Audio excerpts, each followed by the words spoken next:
जंगल में एक बंदर और एक हाथी रहा करते थे। एक हाथी बड़ा शक्तिशाली था। वह ऊंचे और बड़े पेड़ों को एक ही बार में उखाड़ फेंक देता था। बंदर काफी कमजोर था, लेकिन वह बड़ा ही फुर्तीला और तेज था। दिन भर बंदर जंगल के पेड़ों पर उछल कूद करता रहता था। दोनों बंदर और हाथी को अपने गुणों पर बड़ा ही घमंड था। दोनों ही एक दूसरे से खुद को ज्यादा अच्छा और बेहतर मानते थे। इस वजह से दोनों में हमेशा बहस होती रहती थी। जंगल में एक उल्लू भी रहता था, जो अक्सर बंदर और हाथी की हरकतें दिखाता था। वह इन दोनों के लड़ाई झगड़े से परेशान हो चुका था। एक दिन उस उल्लू ने उन दोनों से कहा, जिस तरह तुम दोनों लड़ते हो, इससे कोई फैसला नहीं होने वाला है। तुम दोनों में एक प्रतियोगिता के जरिए आसानी से यह बताया जा सकता है कि तुम दोनों में से सबसे शक्तिशाली कौन है। बंदर और हाथी दोनों को उल्लू की बात समझ लगी। दोनों ने फिर एक साथ पूछा, इस प्रतियोगिता में हमको क्या करना होगा? उल्लू ने कहा, इस जंगल को पार करने पर एक दूसरा जंगल आता है, जहां पर एक काफी पुराना वृक्ष है, जिस पर एक सोने का सेब लगा हुआ है। तुम दोनों में से उस सोने के सेब को जो पहले लाएगा, उसे ही इस प्रतियोगिता का विजेता बनेगा और शक्तिशाली कहलाएगा। उल्लू की बात सुनते ही बंदर और हाथी बिना कुछ सोचे समझे दूसरे जंगल की तरफ निकले। बंदर ने अपनी फुर्ती दिखानी शुरू की। वह एक ही छलांग में एक पेड़ से दूसरे पेड़ तक पहुंच जाता। वहीं हाथी तेजी से दौड़ने लगा और रास्ते में आने वाली हर चीज को अपने मजबूत शरीर से उखाड़ फेंकता। थोड़ी देर में हाथी और बंदर उस जंगल से बाहर निकल गए। इस जंगल से दूसरे जंगल के बीच के रास्ते में एक नदी बहती थी।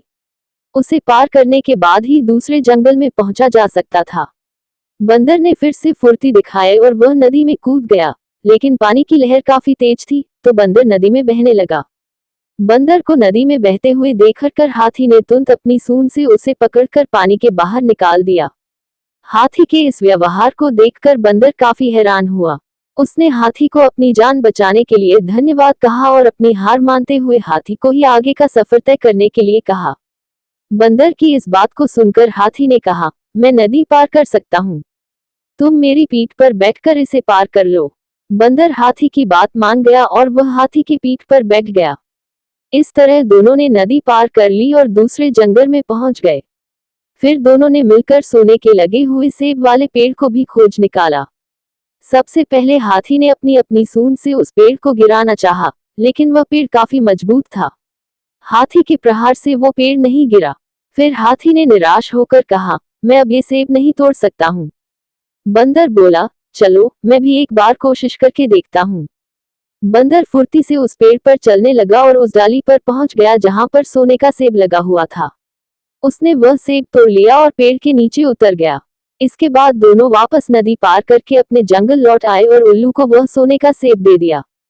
सेब पाने के बाद उल्लू जैसे ही इस प्रतियोगिता के लिए विजेता का नाम बोला, वैसे ही बंदर और हाथी ने मिलकर उसकी बात को रोक दिया। दोनों ने एक साथ कहा, भाई, अब हमें विजेता का नाम जानने की आवश्यकता नहीं है। इस प्रतियोगिता को हम दोनों ने मिलकर पूरा किया है। हमें ये समझ में आ गया है कि हर किसी का गुण अपने आप में अलग और खास होता है। हमने ये भी फैसला किया है कि आगे से अब हम कभी भी इस बात पर बहस भी नहीं करेंगे और मित्र की तरह इस जंगल में रहेंगे। उल्लू को बंदर और हाथी की बात सुनकर काफी खुशी हुई। उसने दोनों से कहा, मैं तुम्हें यही समझाना चाहता था कि अलग अलग गुण और शक्तियां ही हमें एक दूसरे की मदद करने के काबिल बनाती हैं। साथ ही हर किसी की अपनी कमजोरियां भी होती हैं, इसलिए एक दूसरे के साथ मिलकर रहना ही सबसे अच्छा होता है। उसी दिन से हाथी और बंदर दोनों मित्र हो गए और वह जंगल में खुशी खुशी रहने लगे। कहानी से सीख, हमें एक दूसरे के गुणों का सम्मान करना और आपस में मिलजुल कर रहना चाहिए।